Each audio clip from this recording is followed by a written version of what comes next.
భక్తులందరికీ నమస్కారం అండి. దేవి అనుగ్రహం ఛానల్కి స్వాగతం. దుర్గమ్మ యొక్క ఆశీస్సులు మనందరిపై ఉండాలి అని చెప్పి మనస్ఫూర్తిగా కోరుకుంటూ ఈ రోజుకి వీడియో స్టార్ట్ చేస్తున్నాను ఫ్రెండ్స్.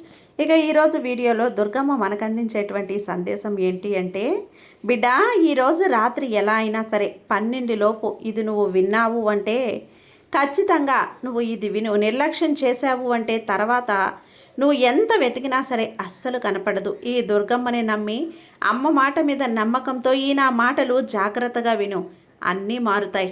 మార్చే బాధ్యత ఈ తల్లిగా నాదే కదా. మరి నీకు దిగులెందుకు, కంగారు పడుకు తల్లి. జాగ్రత్తగా ఈ దుర్గమ్మ చెప్పేది వింటే అన్నింటినీ మార్చి నీ జీవితాన్ని పువ్వుల్లో పెట్టి మరీ నీకు అందిస్తాను. అవునమ్మా, ఈ దుర్గమ్మ నీ కోసం తెచ్చినటువంటి సందేశం ఇది. నిర్లక్ష్యం చేస్తే నీ కంటికి కూడా కనపడదు. తర్వాత చూద్దాంలే అని నువ్వు ఎంతో పని చేసుకుంటూ నిర్లక్ష్యం చేశావు అంటే ఇక నీ ఇష్టం. ఆ తర్వాత నువ్వు ఎంత వెతికినా కనపడదు. కాబట్టి ఇది నువ్వు చూడాలి అనుకుంటే నీకు అదృష్టం ఉండాలి. ఆ అదృష్టం నీకు ఉంది అంటే ఖచ్చితంగా నువ్వు దీన్ని చూసేసేయి.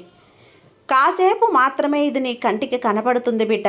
అవునమ్మా బిడ్డ విను, నువ్వు ఈ దుర్గమ్మ ఎన్నుకోబడ బిడ్డవి. ఈ అమ్మకు ప్రియమైన బిడ్డవు. అమ్మ అనుగ్రహం పుష్కలంగా ఉంది కాబట్టి ఇది నువ్వు వినగలుగుతున్నావు. ఇక మీ ఇంట్లో సిరి సంపదలు అష్టైశ్వర్యాలు తులతూగుతాయి. ఇలాంటి వాళ్ళు ఏ ఇంట్లో పుట్టినా కూడా ఆ ఇంటికి అదృష్టం పడుతుంది. ఏ పని మొదలుపెట్టినా విజయవంతం అవుతుంది. భర్తగా ఉన్నా, భార్యగా ఉన్నా, బిడ్డగా ఉన్నా, తల్లిగా ఉన్నా, తండ్రిగా ఉన్నా కుటుంబానికి అంత అదృష్టం, అంత అద్భుతంగా ఉంటుంది. కారణ జన్ములమ్మ ఇలాంటి బిడ్డల్ని కన్నా భాగస్వామిగా చేసుకోవాలన్నా, కడుపున మొయ్యాలన్నా పుణ్యం చేసి ఉండాలి, అదృష్టం ఉండాలి. అలాంటి లక్షణాల గురించి నేను చెప్పబోతున్నాను, విను. అందులో ఏ 2-3 నీకున్నా సరే నిజంగా నువ్వు అదృష్టవంతురాలివి.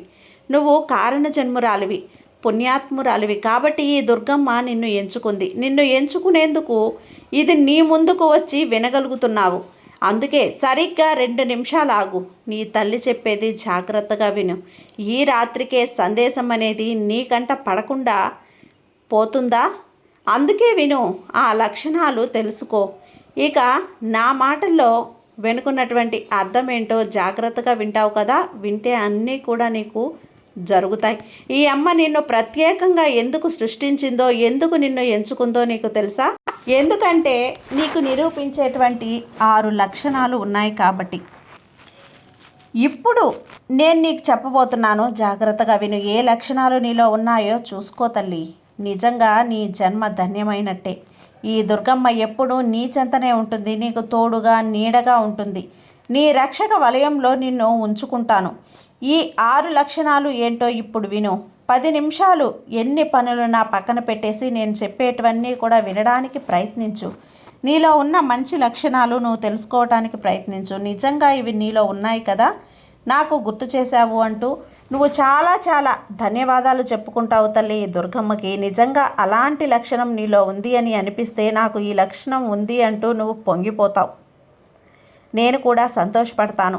నువ్వు ఎంత అదృష్టవంతురాలివో అందరూ కూడా అర్థం చేసుకుంటారు. అయితే బిడ్డ, నువ్వు ఆఖరి వరకు చూసి అన్నీ తెలుసుకో. ఈ దుర్గమ్మ నిన్ను సృష్టించక ముందు నిన్ను ప్రత్యేక దృష్టితో సృష్టించాలని నిర్ణయించుకున్నాను. ఈ భూమిపై నువ్వు నిర్వహించాల్సిన కార్యం ముందుగానే నియమించబడింది. ఈ దుర్గమ్మ ఆజ్ఞ లేకుండా ఈ సృష్టిలో ఏదీ జరగదమ్మా. ఈ తల్లి ఆజ్ఞ ఈ సృష్టిలో చేయాల్సినవన్నీ కూడా శుభకార్యాలను చేయించడానికి ఎన్నో సంకేతాలు నీకు పంపిస్తూనే ఉన్నాను. నువ్వు ప్రత్యేకమని నిరూపించడానికి పలు విధాలుగా ప్రేరేపిస్తున్నాను. దుర్గమ్మే నీ మీద ప్రత్యేకంగా శ్రద్ధను చూపిస్తుంది, అభిమానిస్తుంది. అయితే ఈ సృష్టిలో కొన్ని కార్యాలకు నన్ను సిద్ధం చేస్తున్నాను, కొన్ని సంకేతాలు పంపుతున్నాను. అందులో మొదటిది, ప్రపంచంలో ఏ పని చేస్తున్నా పుణ్యకార్యాలకు కావలసిన సమయాన్ని కేటాయిస్తావు. అంటే అవసరంలో ఉన్న వారికి ఆదుకోవటానికి, వారి ఆకలి తీర్చడం, ఆపదలో ఉన్న మనుషుల్ని ఆదుకోవటం, అవసరంలో ఎన్ని వృద్ధులకు, పిల్లలకు ఎవరైనా సరే మనస్ఫూర్తిగా సేవలు అందించడం, ఇలాంటి లక్షణాలన్నీ కూడా కనిపించని వ్యక్తి ఖచ్చితంగా ఈ దుర్గమ్మ ఎంచుకున్నటువంటి వ్యక్తి అవుతారు. అవును తల్లి, మరి ఈ లక్షణం నీలో ఉంది కదూ. ఎందుకంటే ఆపదలో ఉన్న వ్యక్తికి సహాయం చేసే దేవుడు వచ్చి కాపాడుతాడు అంటారు. అదే అందరికీ కూడా సాధ్యం కాదు. ఆ పని అందరూ చేయలేరు, కేవలం కొద్దిమంది మాత్రమే చేస్తారు. వారిలో నువ్వు కూడా ఉన్నావు తల్లి. నీ మనసు కనిపిస్తుంది, అనిపిస్తుంది కూడా.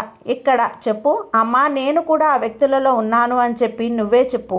ఎలాంటి ఫలితం ఆశించకుండా నిస్వార్థంగా ఇతరులకు సేవ చేసే వ్యక్తి అసాధారణ వ్యక్తి. ఎలాంటి ఫలితాలను ఆశించకుండా ఇలాంటి వాళ్ళని దుర్గమ్మ తన బిడ్డలుగా భావిస్తారు. ఇక రెండవ సంకేతం భవిష్యత్తు గురించి ఆలోచనలు.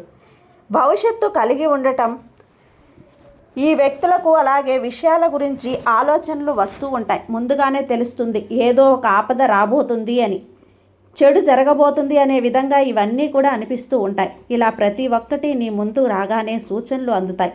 అందరికీ నువ్వు చెప్తూ ఉంటావు కూడా, చూస్తే పరిస్థితులు ఇలా ఉంది, ఇది జరగబోయినట్లు అది అని చెప్తూ ఉంటారు. నీ ఇంట్లో వాళ్ళు కూడా ఆశ్చర్యపోతారమ్మా. నీకు తెలుసా, ఎలా తెలిసింది ఈరోజు నీకు ఇదంతా కూడా ఎలా తెలిసింది అంటూ వాళ్ళు కూడా ఆశ్చర్యపోతారు. ఇది కూడా గమనించావమ్మా, ఏ ఆపద ముంచుకొస్తుందో ముందుగానే తెలిసిపోతుంది. ఎక్కడున్నా ఎలాంటి సందర్భాలు ఎదురవుతున్నా ముందుగానే లెక్క కట్టి ఊహించేస్తావు. ఇతరులకి సలహా ఇస్తూ ఉంటావు. ఇది వారు పాటించారు, కొందరైతే వాటిని కొట్టిపడేసి మరికొందరైతే నువ్వు చెప్పినట్లుగా ఒక సూచనలుగా ఉంది కదా. ఏదో ఒక అద్భుత శక్తి నీ ద్వారా సంకేతాలను ప్రపంచానికి పంపుతుంది. ఇది దుర్గమ్మ శక్తి, ఈ తల్లి శక్తి. నీ ద్వారా నువ్వు ఇచ్చే ఈ సూచనలు, చూపించే మర్యాదలు నీ అంతరాత్మ ద్వారా వస్తాయి. అందుకే ఇలాంటి వారు ఈ దుర్గమ్మ ఎంచుకున్న బిడ్డలు. ఇక మూడవ విధంగా వివిధ రకాలుగా సాధువులు కనిపించడం, కలలో సాధువులు, మునులు, మహర్షులు కనిపించడం అప్పుడప్పుడు జరుగుతూ ఉంటాయి. అయితే వీరే కావాలి అనే నియమం అయితే లేదు తల్లి. మహాపురుషులు ఎవరైనా రావచ్చు, లేదా అలౌకిక వ్యక్తులు కావచ్చు. నీ కలలోకి వస్తే చుట్టూ ఉన్న మంచి పాజిటివ్ ఎనర్జీ అనేది ఉంటుంది. దుర్గమ్మకు సంబంధించిన ఏ వస్తువైనా కనిపించడం, సంబంధించిన వస్తువులు వినిపించడం, నెమలి పింఛన్ దొరకటం, ఉదయాన్నే గుడిలో గంటల శబ్దం వినిపించడం, ఎప్పుడు నీతో ఎవరో ఒకరు ఉన్నట్లు అనిపించడం, ఇలా నీ జీవితానికి కావలసిన ప్రతి అడుగులో ఎవరో సహాయపడుతున్నట్లుగా అనిపించడం, ఇవన్నీ కూడా ఈ దుర్గమ్మ నిన్ను వెనక నుండి వైపు నుంచి లాక్కోబోతుందని సంకేతం.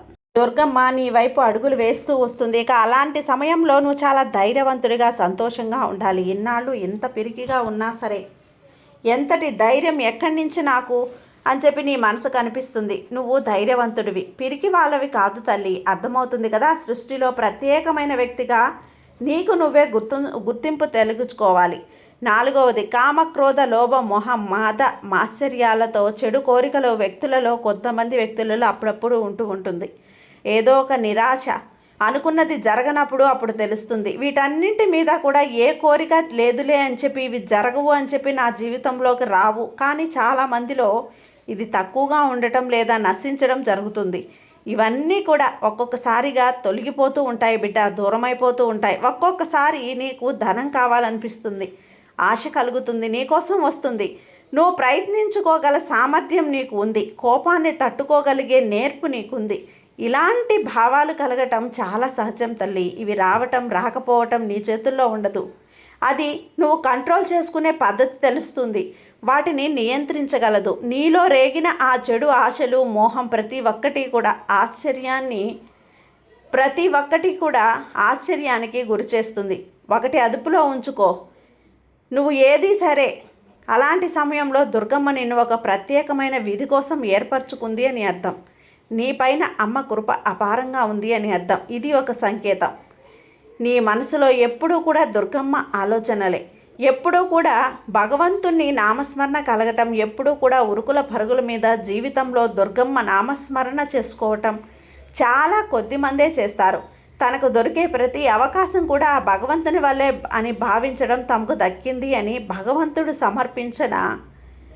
సమర్పించాడని దుర్గమ్మ సమర్పించడం అనేది ఉత్తమమైన లక్షణం. ఆ లక్షణాలు నీలో ఉన్నాయి అంటే అమ్మ నిన్ను ఈరోజు ఎంచుకుంది అని భావించు. ఇక నువ్వు విలక్షణమైన ప్రత్యేకమైన వ్యక్తినైనా కూడా నువ్వు చేసే ఆ పనిని ఎట్టి పరిస్థితుల్లో కూడా పట్టించుకోవద్దు, వదిలేకు. చేస్తున్న పనిని మానేసి అదంతా ఆలోచిస్తూ అప్పులు ఉండదు, సంతోషం హాయిగా ఉంటుంది. చేయి చాపి పరిపూర్ణతతో చేయాలి, మనసు పెట్టి చేయాలి. ఏ పని ఎంతవరకు ఎక్కువ సమయం గడిపినా పరమాత్మ సేవకి, దుర్గమ్మ సేవకి కాస్త సమయాన్ని కేటాయిస్తారు.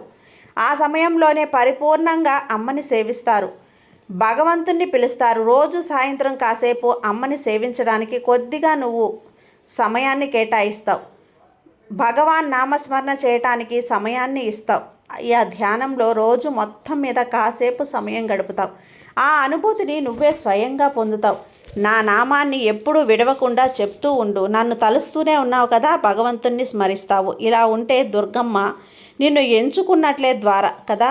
దాని ద్వారా నీలో వచ్చే లక్షణాలు ఉన్నాయా? ఉంటే నాతో చెప్పుకో, ఈ లక్షణాలు ఉన్నాయి అని, ఇందులో ఒక్కటైనా ఉంది నాకు అని చెప్పు తల్లి, నేను మురిసిపోతాను. ఇది 6ది అద్భుతమైనటువంటి సలహా. డబ్బు ఉన్నా లేకపోయినా ఏదో విధంగా ఆస్వాదిస్తూ ఉన్నట్లుగా నీ చెట్లు తెలుస్తుంది. ఎప్పుడూ కూడా నువ్వు ఎప్పుడూ నవ్వుతూ అందరినీ నవ్విస్తూ ఆనందంగా గడుపుతావు. మాట్లాడే ప్రతి మాటను అర్థం చేసుకునేలా ఉంటుంది. మాటలు చేతల్ని ప్రతిబింబించేలా ఉంటుంది. ఇక అందరికీ సాధ్యం కాని పని ఈ దుర్గమ్మ ఎంచుకున్న వ్యక్తివి నువ్వు. నీకు సాధ్యమవుతుంది. నీకొచ్చే ఆ సంకేతమే రాత్రిపూట ఎప్పుడూ పడుకున్న ప్రతిసారి కూడా 3 గంటల నుంచి 5 గంటల మధ్యలో నిద్ర మెలకు వస్తుంది. ఆ సమయాన్ని బ్రహ్మ ముహూర్తం అంటారు. ఏదైనా మూర్తులు ఒక వాహనంపై కదులుతూ ఉంటే సమయం, దైవశక్తి తిరిగి సమయం ఆ సమయంలోకి లేచి కాస్త పంచుకున్నావు అంటే నేను ఇంకా మురిసిపోతాను అని దుర్గమ్మ ఈరోజు నా సందేశాన్ని అయితే వినిందండి.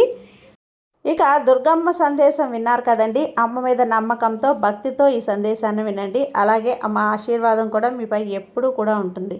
సర్వే జనా సుఖినో భవంతు. జై దుర్గమ్మ.